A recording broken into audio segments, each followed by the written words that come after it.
Let me say this about Daniel and Henrik. Two nicer young men you'll never meet. I have never seen either of these guys without a smile on their face. I think that's probably what's allowed them to persevere so well through their development in the league, is that they are obviously really well-grounded guys. They never show pressure. They never appear to ever have a bad day. Well-raised, polite, well-mannered. What a treat to be around these guys, and they are coming into their own right now. Who was actually born first? I was. Someone we know that too.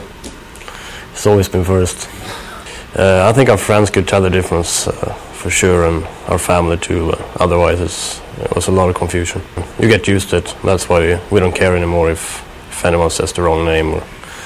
We're pretty used to that. Always on the same team.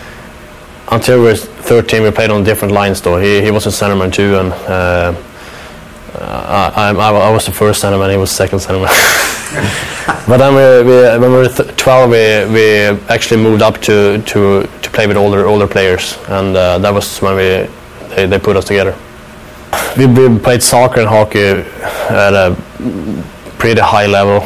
We chose hockey when we were 16. Then I think that was time when we really started to know that maybe we were going to get drafted.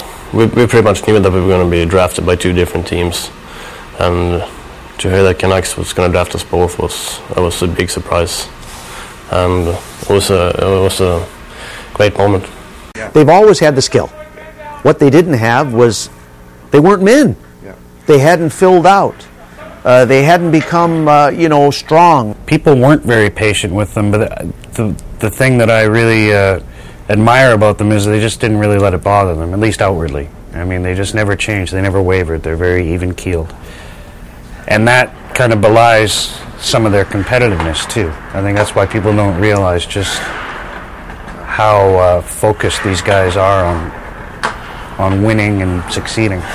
I think we're really taking a big step this year for sure. Every year's been better, and this year has been unbelievable. This year you can really feel that we're confident out there. We try to make plays that we didn't really do the first years for sure, and that's a great feeling when you can do that. We've always been passers. Like we always try to find other people, and that's what the fans always say. Yeah, we can hear that.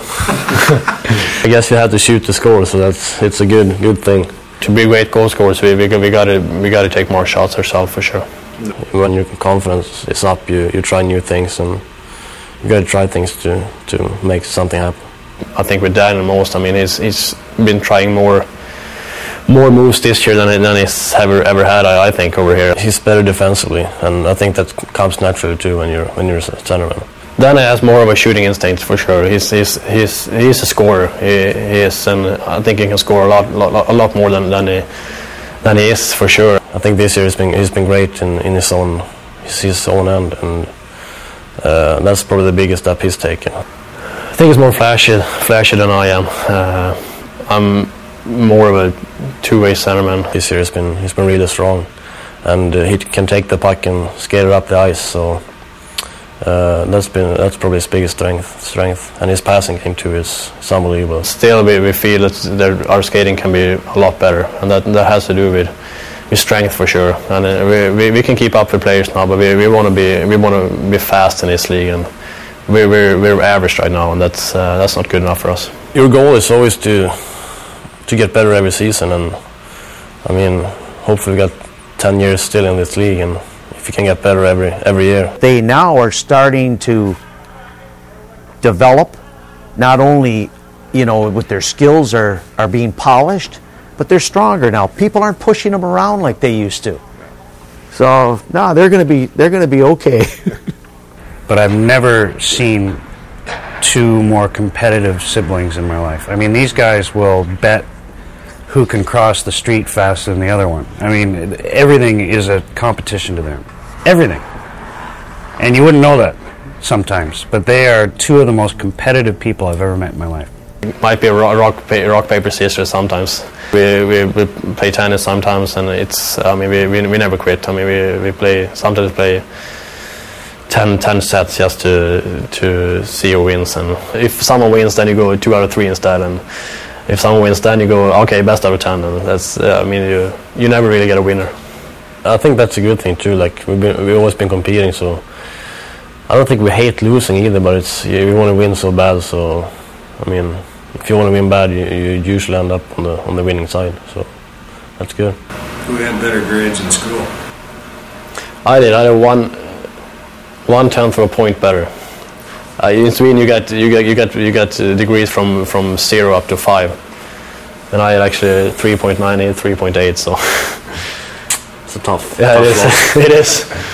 It was. It was devastating after we got the final degrees in school. Because that's something you can't change. I mean, it's gonna be there for forever. So It's in the records. yeah. And you're still sore about it? Yeah. It's gonna follow me for the rest of my life.